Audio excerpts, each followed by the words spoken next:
My self Sanjeev Sharma. और जो आज हमारी साइंस की क्लास है उसमें जो हम डिस्कशन करने जा रहे हैं, हमारा जो टॉपिक रहेगा वो है माइक्रो ऑर्गेनिज्म फ्रेंड एंड फो। जी हाँ, क्लास 8 का जो है चैप्टर नंबर 2 आज हम यहाँ पर डिस्कशन करेंगे। तो फर्स्ट ऑफ ऑल तो माइक्रो ऑर्गेनिज्म नाम से ही हमें थोड़ा सा हिंट मिल रहा है। माइक्रो मीन्स बहुत ही छोटे। जी हाँ, मैंने यहाँ पर थोड़ा सा देखो बॉक्स के अंदर इसको हाईलाइट करने की कोशिश की है। माइक्रो मीन्स एक्सट्रीमली स्मॉल, यानी ये इतने स्मॉल होते हैं, छोटे होते हैं कि हम इन्हें नेक्ड आईज से नहीं देख सकते। ठीक है ना। तो एक तो ये बहुत ही छोटे होंगे, तो फिर इनको क्या है देखना थोड़ा मुश्किल होता है, किससे? नेक्ड आईज से। तो फिर कैसे इनको देखा जाता है, कैसे इनकी स्टडी की जाती है? तो चलिए स्टार्ट करते हैं आज का हमारा टॉपिक। तो फर्स्ट ऑफ ऑल अगर हम देखें, those organism which are too small that can not be seen without a microscope. तो हम बिना माइक्रोस्कोप की हेल्प के इनको नहीं देख पाते हैं, आर कॉल्ड माइक्रो ऑर्गेनिज्म। ये हमारे पास डेफिनेशन आ जाती है। मीन्स इस टाइप के ऑर्गेनिज्म है ये कि हम माइक्रोस्कोप की हेल्प के बिना इन्हें नहीं देख सकते। Number 1, so it is called micro organism. अब नेक्स्ट जो आ रहा है यहाँ पर देखो, फ्रेंड एंड फो। तो क्या ये हमारे फ्रेंड हैं, हेल्पफुल है हमारे लिए, यूजफुल है हमारे लिए? ये हमारे शत्रु हैं, दुश्मन हैं, हमें कई डिजीज इन्हीं से हो जाती हैं। तो इस तरह के बहुत से क्वेश्चंस यहाँ पर, या यूँ कहें बहुत से क्वेश्चंस का आंसर हमें मिलेगा। इसी में थोड़ा सा जब हम आगे चलते हैं तो major group of micro organisms, कई ग्रुप्स में इनको डिवाइड किया हुआ है। अब ग्रुप्स अगर यहाँ पर देखें तो first of all bacteria, virus, protozoa, algae and fungi. तो मेजर ग्रुप्स किसके? माइक्रो ऑर्गेनिज्म के। हमने डेफिनेशन देख ली क्या होता है माइक्रो ऑर्गेनिज्म, और इनको कितने पार्ट में हमने डिवाइड किया है बेसिकली यहाँ पर। तो वो 5 पार्ट्स हैं हमारे पास, आप देख पा रहे हैं। Number 1 is bacteria, virus, protozoa, algae and fungi. अब ये बहुत छोटे होते हैं, तो बहुत छोटे होते हैं तो लगभग हर जगह ये मिल जाते हैं, एयर में, सॉइल में, इवन हमारी बॉडी में, बॉडी के ऊपर, है ना, वाटर में, हर जगह ये जो माइक्रो ऑर्गेनिज्म है इजीली क्या है हमें मिल जाते हैं। ठीक है ना। तो हर सरफेस पर हम ये मान सकते हैं, क्योंकि हमें दिखाई तो देते नहीं है। ठीक है ना, हमें सरफेस क्लीन दिख रही है, बिल्कुल साफ दिख रहा है वो, लेकिन वहाँ पर मे बी पॉसिबल है कोई ना कोई माइक्रो ऑर्गेनिज्म जो है प्रेजेंट हो सकता है। ठीक है ना। और ये हम किससे देख सकते हैं फिर, अगर हम देखना चाहें तो with the help of microscope, क्योंकि ये माइक्रो ऑर्गेनिज्म है तो हम माइक्रोस्कोप की हेल्प से इनको एनलार्ज करके, बड़ा करके देख सकते हैं। चलिए थोड़ा आगे चलते हैं। फर्स्ट जो है यहाँ पर हम बैक्टीरिया को डिटेल से समझने की कोशिश करते हैं कि बैक्टीरिया क्या है। ठीक है ना। तो बैक्टीरिया जो है हमने देखा, जो हमने मेजर ग्रुप में एक जो पहला जो था हमारा बैक्टीरिया था। अब 1 बाय 1 हम इन सभी को क्या करेंगे, स्टडी करेंगे। तो पहले हम क्या ले रहे हैं यहाँ पर, बैक्टीरिया। अब बैक्टीरिया के बारे में जो है अगर हम देखें तो it is a very small, ये तो हम स्टार्टिंग से कह रहे हैं, एक्सट्रीमली स्मॉल। तो it is very small single cell. जैसा कि हमने देखा है ऑर्गेनिज्म सिंगल सेल भी होते हैं, आर कॉल्ड यूनिसेलुलर, जिसमें सेल कुछ ज़्यादा होती हैं, एक से ज़्यादा होती हैं तो मल्टी सेलुलर। तो यहाँ पर अगर हम बैक्टीरिया के केस में अगर देखें तो bacteria is a single cell. ठीक है। इसके बाद थर्ड पॉइंट अगर देखें, हैव सेल वॉल। बैक्टीरिया के पास एक सेल वॉल होती है जो उसे जो है प्रोटेक्ट करके रखती है, ठीक है ना। तो अनफेवरेबल कुछ कंडीशंस में बैक्टीरिया अपने आप को बचाए रखता है, वो with the help of cell wall, यहाँ हम कह सकते हैं, ठीक है। Next, do not have organised nucleus, इसके पास, बैक्टीरिया के पास ऑर्गेनाइज्ड न्यूक्लियस क्या रहता है, एब्सेंट रहता है। तो ये जो मैंने पॉइंट्स बनाने की कोशिश की है इसके लिए, बैक्टीरिया के लिए, तो इन पॉइंट्स को एक बार देख लेते हैं। इट इज वेरी स्मॉल, बहुत छोटे हैं, सिंगल सेल, ठीक है। हैव सेल वॉल, इनके पास क्या होती है, सेल वॉल। फिर आता है do not have organised nucleus, nucleus जो है वो क्या रहता है, ऑर्गेनाइज्ड न्यूक्लियस जो है वो एब्सेंट रहता है, नहीं होता। Bacteria are found in air, soil, water, ठीक है, our bodies and even inside our body. जी हाँ, तो देखो लगभग हर जगह इनकी प्रेजेंस रहती है, ये मिलते हैं। तो हमने कहाँ देखा इनको, एयर में मिल सकता है, सॉइल में, water, our body and even inside our body. Bacteria जो है में फीड करने की कैपेसिटी, यानी ये फीडिंग कर सकता है। नंबर 1 फीड, रेस्पायर, रेस्पिरेशन करता है, सांस लेना, रेस्पिरेशन, ठीक है।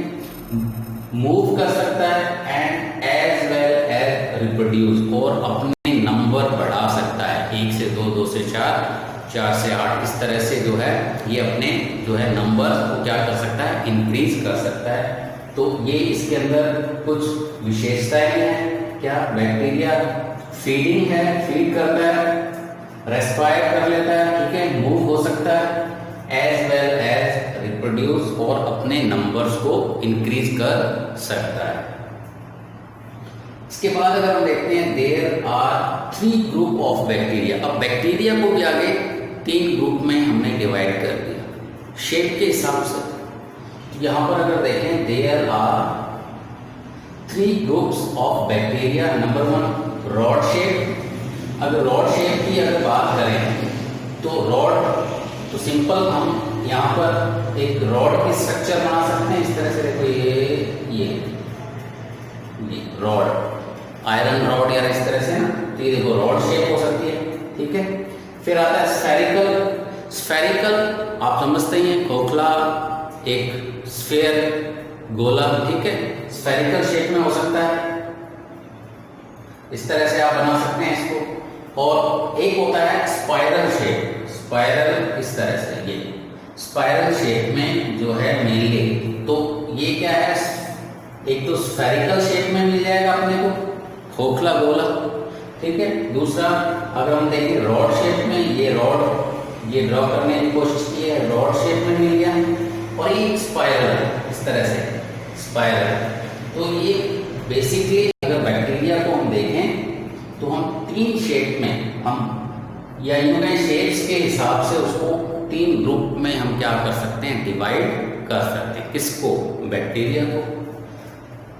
यहां पर बैक्टीरिया अगर हमारे लिए यूजफुल है तो कैसे है वो देखते हैं, क्योंकि हमारा जो जितना भी ये टॉपिक चलेगा वहां पर हम एज ए फ्रेंड भी इसको स्टडी करेंगे और एज ए फो, शत्रु के रूप में भी, या हमारे लिए किस तरह से हार्मफुल है, ये दोनों चीजें हम यहाँ पर कंसीडर करेंगे। तो बैक्टीरिया के केस में अगर देखें तो ये फ्रेंड कैसे है, ये हमारे लिए यूजफुल कैसे है, तो आइए देख लेते हैं। तो बैक्टीरिया एग्जाम्पल मैंने यहाँ पर लिए हैं, राइजोबियम, ठीक है ना। तो जो राइजोबियम है ये जो है लेग्यूम जो फैमिली है उनकी रूट्स में क्या रहता है, प्रेजेंट रहता है। और ड्यूरिंग क्रॉप रोटेशन में हमने इसको थोड़ा स्टडी किया। क्रॉप रोटेशन मीन्स फसलों को क्या है, फार्मर जो है वो बदल बदल के जो है उगाता है, और उनमें बीच में एक लेग्यूम फैमिली, लेग्यूमिनस फैमिली की जो अगर क्रॉप होती है तो वो क्या करते हैं, जो वहाँ लेग्यूम की जो फैमिली है उसके नोड्स में ये राइजोबियम क्या है, बैक्टीरिया मिलता है। क्या काम करता है, तो फॉर नाइट्रोजन फिक्सेशन का, नाइट्रोजन फिक्सेशन, यानी एनवायरनमेंट में जो नाइट्रोजन है डायरेक्टली प्लांट एब्जॉर्ब नहीं कर पाते हैं उस नाइट्रोजन को, तो उसको किस में कन्वर्ट कर देता है, ये नाइट्रेट्स में चेंज कर देता है और फिर कंपाउंड के फॉर्म में रूट्स के थ्रू वाटर के साथ जो है जो प्लांट्स है उसको क्या कर लेते हैं, एब्जॉर्ब कर लेते हैं। बट एनवायरनमेंट की नाइट्रोजन को चेंज करने का या दूसरे ऑर्गेनिक मैटर हैं उनको डिकम्पोज करने का काम भी करता है। कौन करता है, राइजोबियम। और राइजोबियम है क्या, बैक्टीरिया। तो ये हमारे लिए क्या हो गया, यूजफुल हो गया ना। ये हमारे अब नाइट्रोजन को एब्जॉर्ब करके प्लांट्स एज ए नाइट्रेट, तो फार्मर को उनमें जो है फर्टिलाइजर ऐड करने की जरूरत नहीं पड़ती और प्रोडक्शन भी क्या होता है, अच्छा होता है।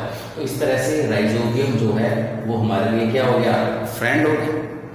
तो राइजोबियम इज ए बैक्टीरिया और हमारे लिए बेनिफिशियल है, ये हम कह सकते हैं, ठीक है ना, क्योंकि इसकी हेल्प से प्रोडक्शन बढ़ जाता है इसका क्रॉप का ड्यू टू नाइट्रोजन फिक्सेशन।